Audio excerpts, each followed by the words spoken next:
λοιπόν, εάν πούμε ότι δεν υπάρχουν άνθρωποι Άγιοι στον κόσμο, τότε είναι βλασφημία κατά του Αγίου Πνεύματος.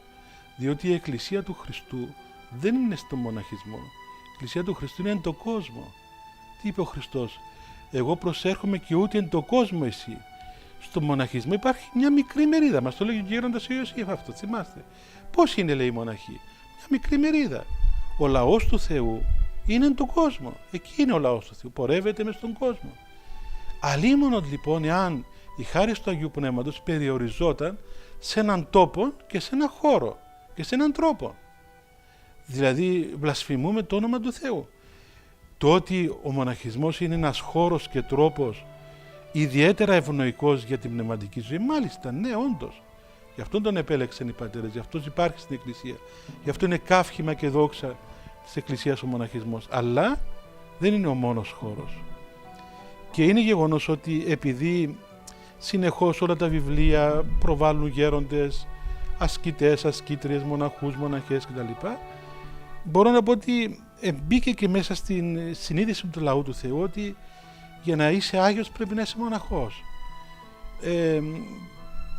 Και εντάξει, υπάρχουν και κάποιες, ας πούμε έτσι, παραδοξότητες. Όμως είναι γεγονός από την άλλη πλευρά ότι εξομολογώντας ένα πλήθος ανθρώπων, έχω συναντήσει ανθρώπους σε πολύ μεγάλα πνευματικά μέτρα, τα οποία αμφιβάλλω αν στον χώρο των μοναχισμών υπάρχουν, του μοναχισμού. Έχω δει ανθρώπους με απέραντες αρετές ευαγγελικές που στο μοναχισμό σπάνια τις συνήντησα.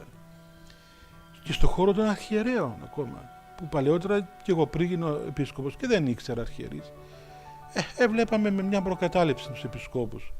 Αλλά τον έσω τώρα των πραγμάτων βλέποντας, ομολογώ ότι έχω δει και έχω συναντήσει πολλούς εναρέτους επισκόπους που βιώνουν καθημερινά την αγωνία της Εκκλησίας. Δεν είναι λίγο πράγμα αυτό. Είναι ένας μεγάλος αγώνας, ένας τιτάνιος αγώνας. Να έχεις να οδηγήσεις την Εκκλησία, ας πούμε, ανθρωπίνως, σε έναν τέρμα, σε έναν σκοπό. Εγγάμους κληρικούς οι οποίοι είναι απολύτως αφοσιωμένοι στο έργο του Θεού, οι οποίοι αναλώνονται κυριολεκτικά, οι οποίοι, ας πούμε, δεν έχουν ούτε λεπτό ξεκούραση και άνεση, που είναι άσκηση σε αυτό. Έχω δει ανθρώπους οι οποίοι την ελάχιστη περιουσία που έχουν τη δίδουν ελεημοσύνη. Έχω δει ανθρώπους που έχουν τέτοια ανάμνηση κακία, που προσεύχονται για αυτόν που σκότωσε το παιδί τους. Γνώρισα μια γιαγιά η οποία έκανε κάθε μέρα 100 γονικλησίες για το φωνιά του γιού της. Μα είναι μεγάλα μέτρα αυτά, πάτερ μου. Μεγάλα μέτρα. Κάμουν γονικλησίες να συγχωρέσει ο Θεός το φωνιά του παιδιού του, τον οποίον είδε αυτή και δεν τον ομολόγησε. Ενώ τον είδε που σκότωσε τον γιο της και πήγε αστυνομία και την επίεζε να λέει δεν είδα τίποτα, δεν ξέρω. Δεν ξέρω, τον είδε και τον ξέρει. Αλλά λέει εμπαντρεμένος και έχει παιδιά, δεν θέλω να πάει στη φυλακή. Ο Θεός να τον συγχωρέσει. Ούτε έχει κακία μέσα της. Και έχω δει πολλούς τέτοιους γονείς που έχασαν παιδιά σε ένα δυστύχημα. Κάποιος, ας πούμε, άλλος οδηγός, είτε απροσέχτος, είτε ξέρω εγώ με οποιοδήποτε τρόπο, σκότωσε το παιδί τους. Και προσέχουν τη συνείδησή τους να μην εκδικηθούν, να μην έχουν μέσα γονγκισμό κατά του άλλου. Και χάσαν παιδιά 18 χρόνων, 20 χρόνων, 25 χρόνων. Αυτά είναι μεγάλα μέτρα. Ναι, δεν είναι μέτρα, ας πούμε, καλογερικής ασκήσεως, αγρυπνιών, ιστιών, αλλά είναι μέτρα αρετών ευαγγελικών.